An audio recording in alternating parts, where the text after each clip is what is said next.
Hello everybody and welcome back to karlenalewinstudio. How are you doing?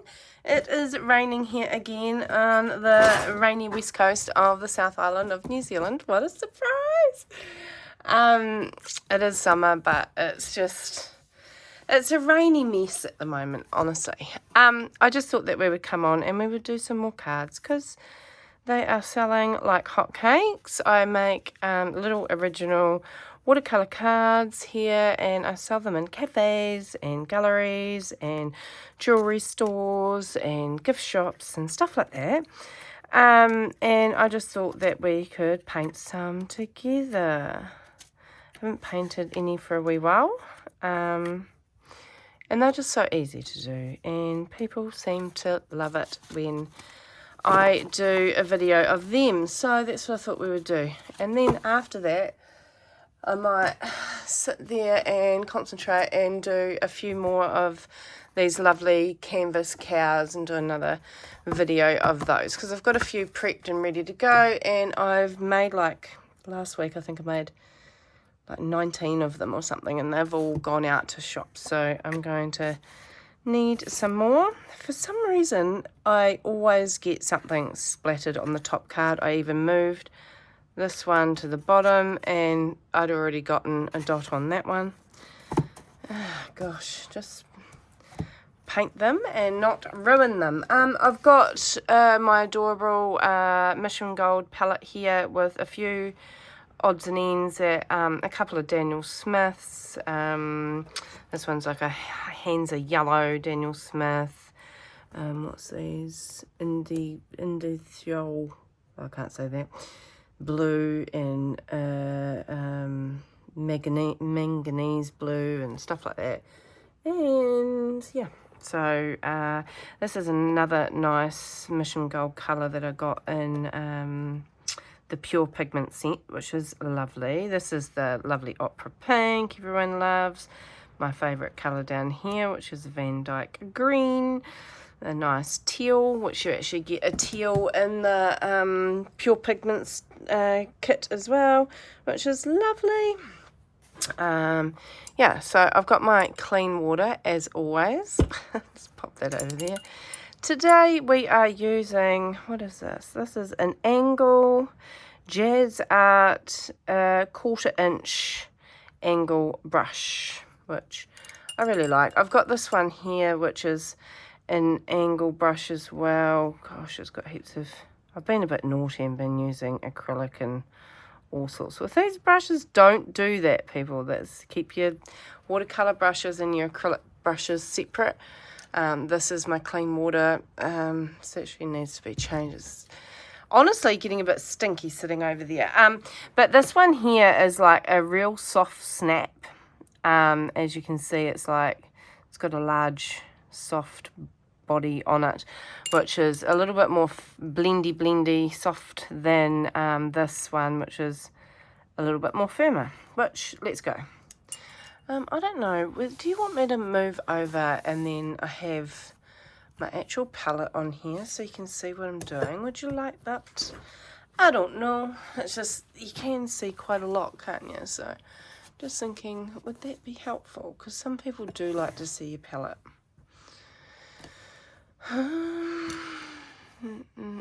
If I can get it all in the video. This will be interesting. Feels weird working over here, but anyway, we'll try this for now and see if it is okay. Right, we'll just go with a typical poppy, which is, oh god, it's got a big hair on it. First dash. Fabulous. Fabulous, darling. Oh, just keep painting with them. When it dries, hopefully it will flick out. Add a wee bit of orange, a wee bit of a different colour. Get some different things going on. Different temperatures. The other thing too is with these wee ones is I like to do 3 instead of 4. 4's a bit of a weird number. And 2's a little bit odd, so just stick to 3 or 5. See how easy that is to come together. Then just add another different green so it's not so flat. I like to use a little bit of the indigo for the center.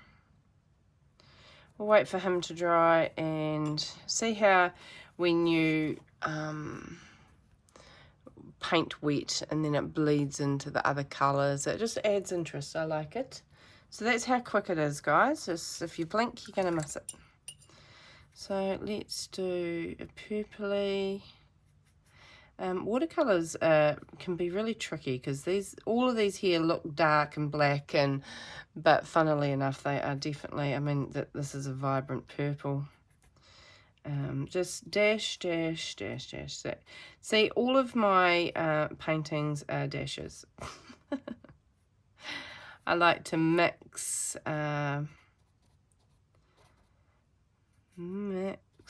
colours together on the actual paper. It makes for an interesting, pick up a bit of a different colour. It makes for an interesting picture. Bring that a wee bit further down, go in for some green.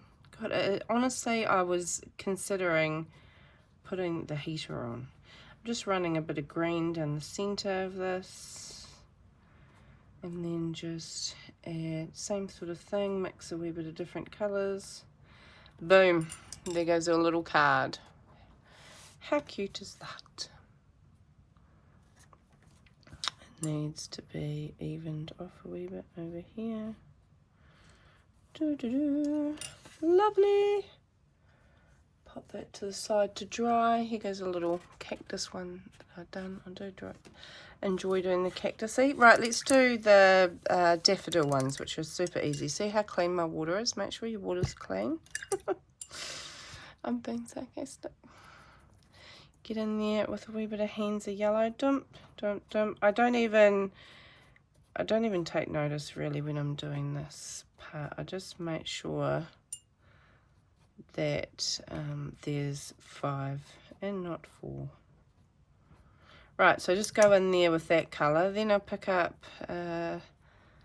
this might be like a, don't know what that one is. Sorry, that's helpful.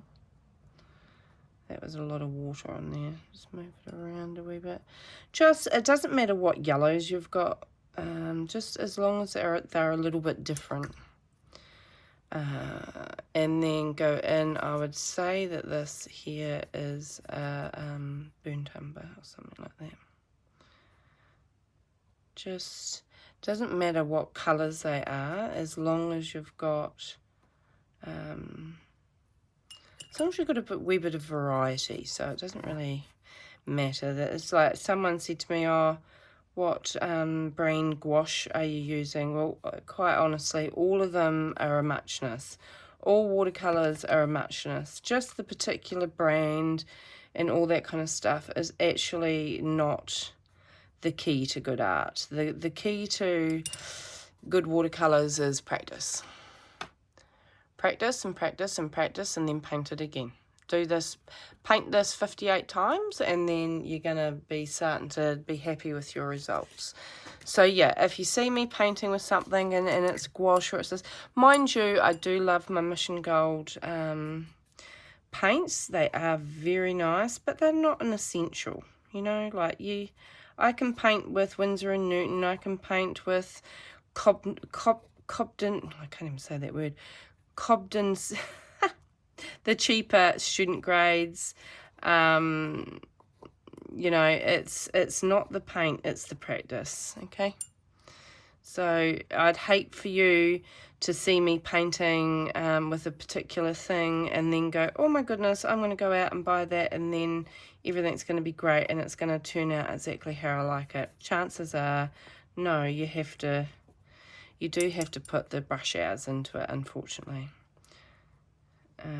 And yeah, it is not something that is sort of a bought thing. Does that make any sense? I know that's discouraging. I mean, everybody just wants everything to be reasonably helpful and instant, but it's actually not it's not the case. practice. I mean, can you imagine how many of these I've painted? Oh my goodness, so many. We'll do a real quick fire poppy for you, eh? Dush, dush, dush, dush, dush, dun, dun, dun, dun, dun, dun, dun. A bit of a different colour. Retouch it because then it gives texture to the petals. Go in with some green. Oh, sorry, Mr. Van Dyke. I had topped him up yesterday and that is super wet. I like to top my palette up and just let it dry. And yeah, obviously it's still wet. Go in with a wee bit of, I like the indigo for some reason for the centres. It gets rather shiny and you can't see too much, but there you go, that's another one. What else should we do? This one over here is a pretty.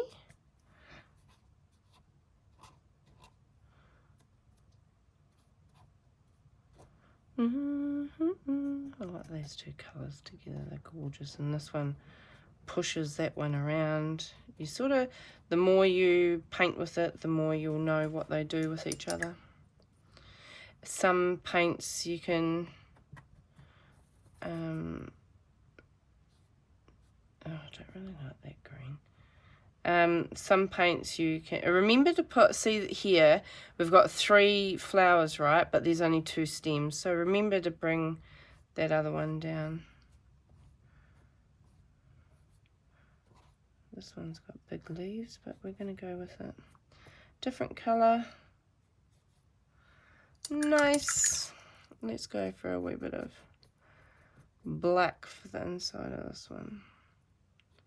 I also like to keep a little bit of a white gap in my flowers. This makes it look a little bit better. But you can see how like the colour when I touch, like I put down that original colour and then I went back over and touch and it all bleeds and makes like petal type images. Let's do another daffodil one because they are so popular. Dash, dash. Oh, that's all green.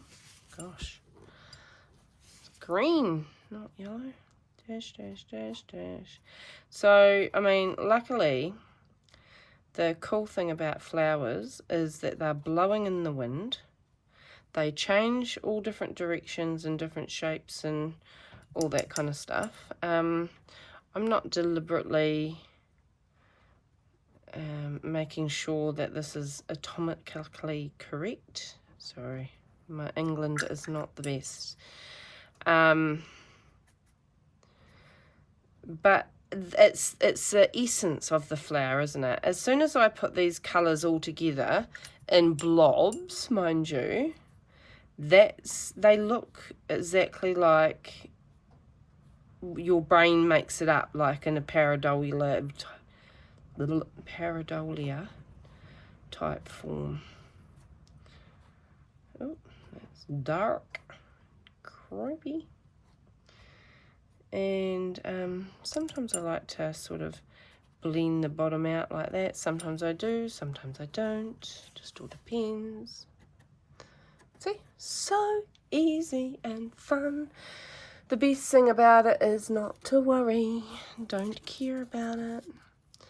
Please, the more you are concerned about the outcome, or you think this is it, this is my only, this is everything, this one card. No, if I Ralph this, I'll just biff it. Doesn't matter. Does not matter. But I think people just get quite wanting the outcome to be amazing for them, which is very understandable. But, you know, sometimes things don't work, so don't be hard on yourself that you've tried it one time and it doesn't look as good as somebody else's, if you know what I mean. That's just soul destroying if you do that to yourself. Because, you know, if everyone was like that, I would have given up a long time ago and I wouldn't be where I am at the moment, you know.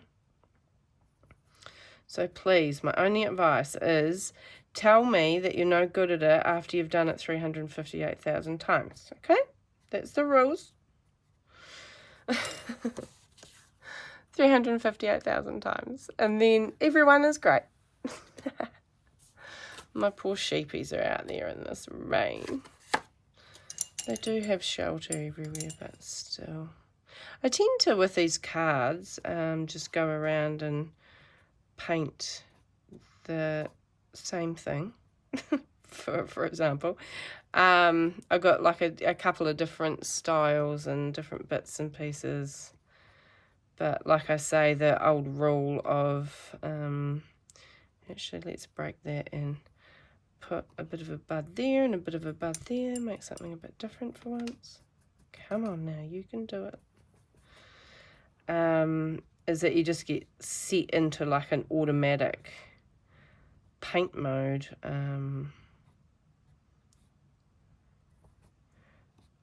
Of just repeating the same thing over and over again. But I mean, if it works, it sells, doesn't it? These all sell. And the more and more and more I paint them, the better and better that the paintings get. Hopefully. Oh, you poor, poor sheep. Pretty. See how easy it is? Dash, dash, dash. Tell yourself when you're trying it, Karlena said it's just a whole lot of blobs and dashes. Because that's exactly what it is. Do not want to overcomplicate this for you guys. See, flat angled brush. Look, I can change the brush too. How about we do that just to prove to you that let's go with like a round mystery cheap no name Mr. Moo. Let's try this one. Let's go with another daffodil this time of the year because people like it. So it doesn't matter what brush, it somewhat can matter what paper you're using. Mind you, I do like to paint on a variety. These cards here are not watercolor paper at all. So don't limit yourself to thinking that you've got to just have watercolor paper that's $358,000 a one, you know, because, oops, I've used a different color for this accenting. That's okay, carry on. Yeah, I mean, sometimes beginners particularly think, oh, I need to get the professional grade paints, I need that expensive, you know, brush, I need this, I need, you know, what do you call it, Arches watercolor paper, which you need to mortgage your house to get that. You really don't. Like, a lot of the times I paint on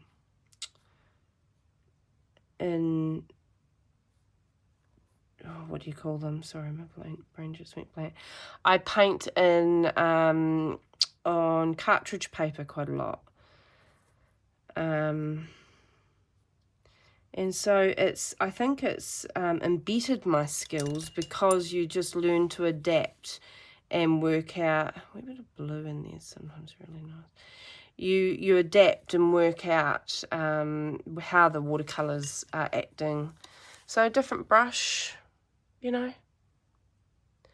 Let's give a whole lot less you know what's about the situation, and most of the time you get a better outcome when you just don't really. The more you overthink things, people, the worse the situation gets. You sort of get paralyzed, don't you? Oh, that was a hot mess. You can get paralyzed in the thought of, am I doing this right? Am I doing that right? Different colour. You know, and that's very destructive to your creative woes. Do you know what I mean? So just tell yourself, doesn't matter, I can get a new piece of paper, or like I say, get a journal that's got some 110 GSM watercolor, 110 10 GSM cartridge paper. Doesn't need to be, because even nowadays I see a lot of artists saying, oh, get a journal, and even those journals, the watercolor journals, like they're really, you know, oh my god, they're expensive. So no, don't do that. Just the only thing that I do ask you to not do is paint on printer paper. That's about the only rule. Paper is definitely important over the actual watercolor, the actual brush. Paper does matter. But these here, this is just cardstock. I'm getting a fabulous result on this. So I've had people before that, oh, you can't use bleach and you can't do this and it will degrade the paper. Quite honestly, if they're trying to reserve a painting of mine 300 years down the track, they'll work out how to do it. Do you know what I mean? Let's not make that our problem today. Because if you narrow mind yourself to certain things, then sometimes you just won't ever get different results that are great. Does that make sense? Most artists end up creating things by mistake, and then it ends up being their signature thing. So my lesson to you today is to give no you-know-whats and just paint it. Just paint it. Only thing that I can recommend is see how I blend different colours together. If that was all just that one blue there, it would look a little bit boring. If that was all just that one colour of green, look a little bit boring. So you can have different shifts in value. This here's a little bit lighter value than that value of the mauve. So it just all adds interest to your painting. So if you can mix a few colours that do not turn to mud, then, you know, for example, this wee one here, it's a whole lot of sort of mixture that goes into it. And look, you get these beautiful spider veins there that just, you know, little blooms, fabulous. Excuse me for reaching. This one here, see how it's like created all of that fun look? Lovely. Right, so your task is to go paint 258,000 of them and then tell me that you can't do it. or ask me what paint brand I'm using or something like that, you know, because it's actually simply just practice. All right, guys, much love. I love you all the mostest, and please be safe. I would love a surprise. Subscribe and comment and all that kind of stuff. All right. See you.